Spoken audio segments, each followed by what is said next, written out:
First things first, Jet's out. You're kind of the sole focus for the Lawrence family again, which is a nice return to your roots, back to the MX2 days. So does it feel like nostalgic, like putting on an old pair of shoes? Does it feel familiar? I don't know if you'd say putting on an old pair of shoes, but it definitely feels weird more than anything, you know. It's so much has happened and so many memories and things in my mind since I was in this position last, you know, in Europe on MX2, and it feels weird, man. It feels like, it doesn't feel normal, put it that way. I feel like racing, having Jet at the races was the new normal. So yeah, definitely a different kind of situation. I genuinely thought like even Dazzy would be like, oh, this feels like the Suzuki days, like this is how we did it then, we'll go back to that. Like I thought it would be like, I don't know, like a reunion almost. Yeah, no, it's cool that we still have Dazzy at the races.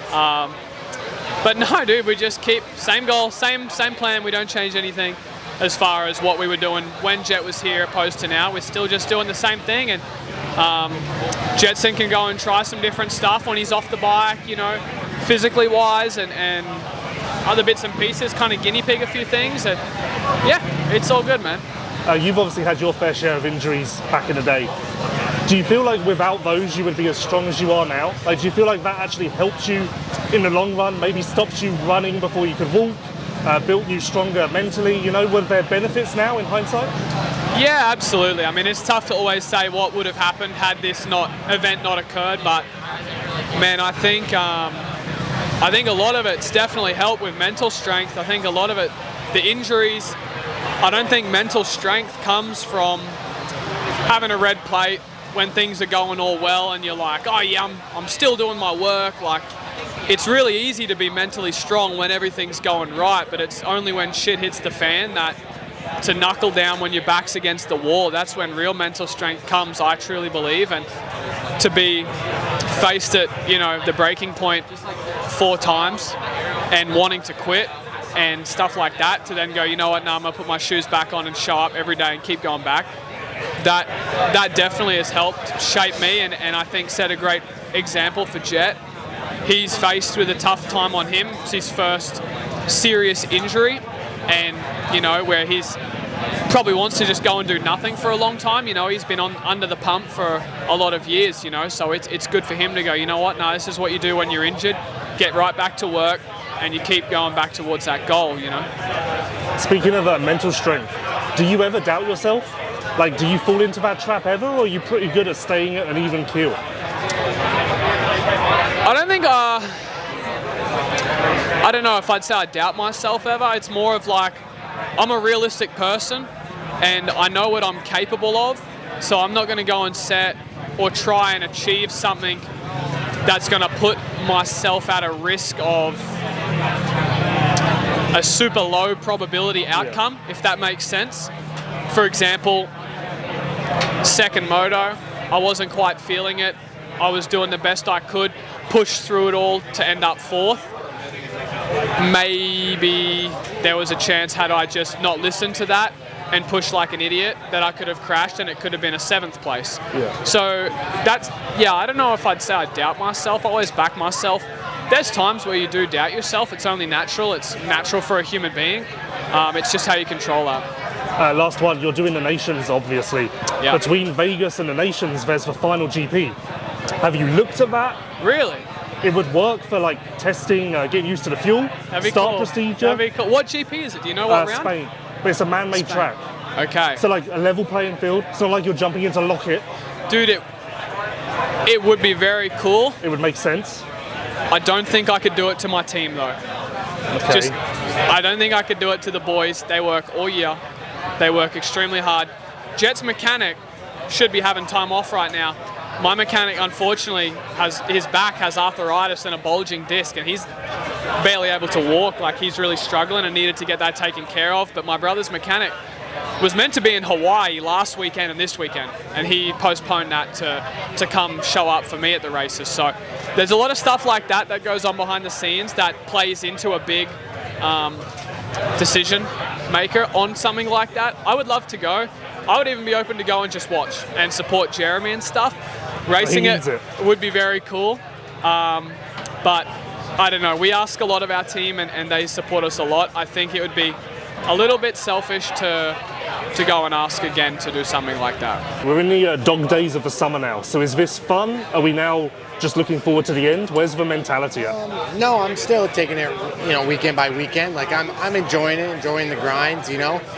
Southwick and Redbud were tough on the body, but I'm looking forward to this weekend. So Millville's honestly more of a home race for me than Unadilla, to be honest with you, just with the Martins and everybody, and I know all the staff, so it's weird. So my last Millville National, I'm sad. A couple of random questions, because more interesting. Yeah. But you've been doing this a long time. What's one thing that you consistently see fucked up that could be fixed, where you're like, same old problem? Live timing. I didn't think you were going to go that way, but sure. Yeah, live timing, that kind of, pisses me off. And then some stuff with the broadcast stuff kind of really tweaks my beak. Like some of the Science of Supercross or like the Fan Fest stuff that they have in Supercross, whatever that is, where they show like, our sport is fucking gnarly. Show the gnarliness, you know what I mean? Show the cool stories that we have. I personally don't care about what a fan thinks. I'd rather know what like an athlete's going through during the week or whatever. So I wish we showed more of that shit. Another random one. More and more young 250 guys are getting involved with sports psychologists. 10 years ago, I feel like they would have been laughed out of the room, but it's definitely a trend that's catching fire. Who's seen sports psychologists? Quite a few guys. Really? You'd be surprised. Tell them to come talk to me. I'll sort them out. Well, do you feel like in your position as a veteran, are you like, that's pointless? Or can you see how that maybe would have helped you? I mean, I don't know. When you're riding a dirt bike, it's you and yourself battling your own fucking demons out there. Figure it out. I don't know. I don't know what a sports psychologist is going to teach you that's never ridden a dirt bike or knows what it's like to go through. Yeah, I don't know. I mean, I'm sure people will be like, oh, you should try to maybe help me out. But listen, I feel like you just argue with them. Yeah, I don't know. Because they don't know what the fuck I'm going through on a dirt bike. So how... They'd say, like, Phil, you can podium. And you'd be like, nah, fuck that. It's like going to see a marriage counselor or something. Like, they know what you're going through in your marriage. You know what I mean? Meanwhile, that marriage counselor's probably not even fucking married. So but they're going to tell you how to do. You know what I mean? It's just like, I don't know.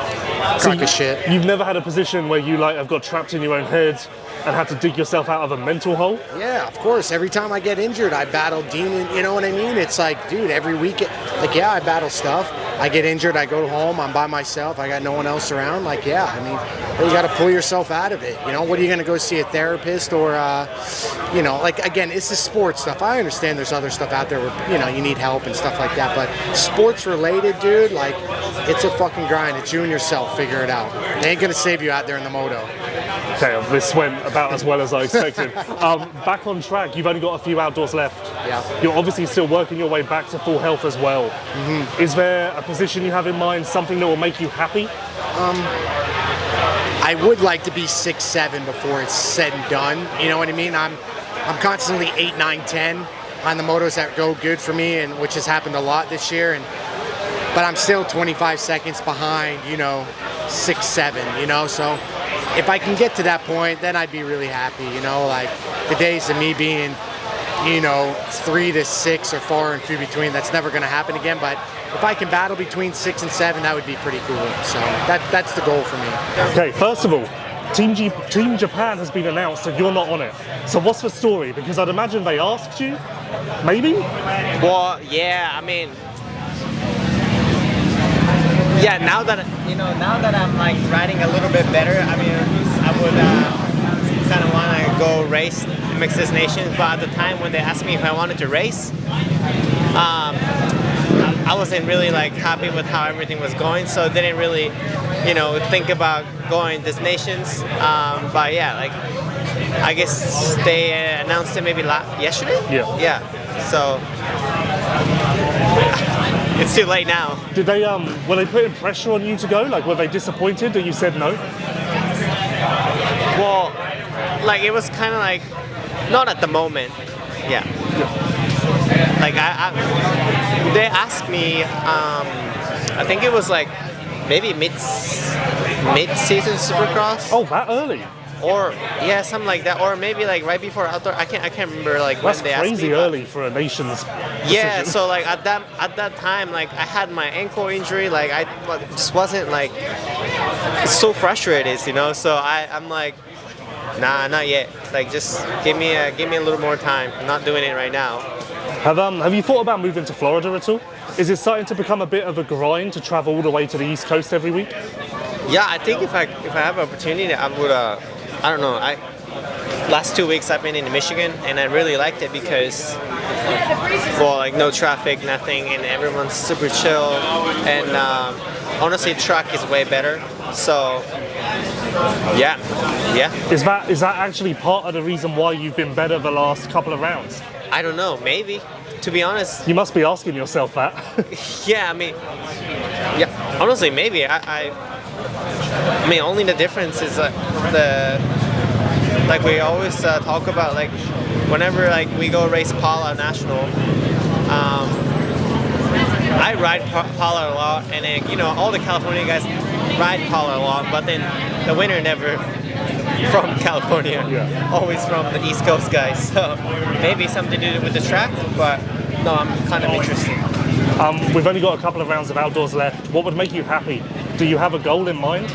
Yes, I do want to win. I mean, it's really sucks to say. I think I'm off of a championship fight, but I think just the individual rounds, like if I can, you know, be on the podium or win some, I think that's my goal right now.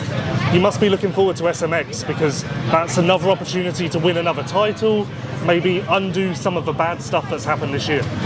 Yeah, like a lot of I learned so many things this year, like where, you know, like Honda is doing everything for me, and I'm like, I really try to get in it, you know, to try to fix my what's bad side of me and stuff. So I learned a lot, and I think, you know, like I say, kind of off on a championship this summer, Yeah. but still like want to try to win some races, and in the SMX want to do really well.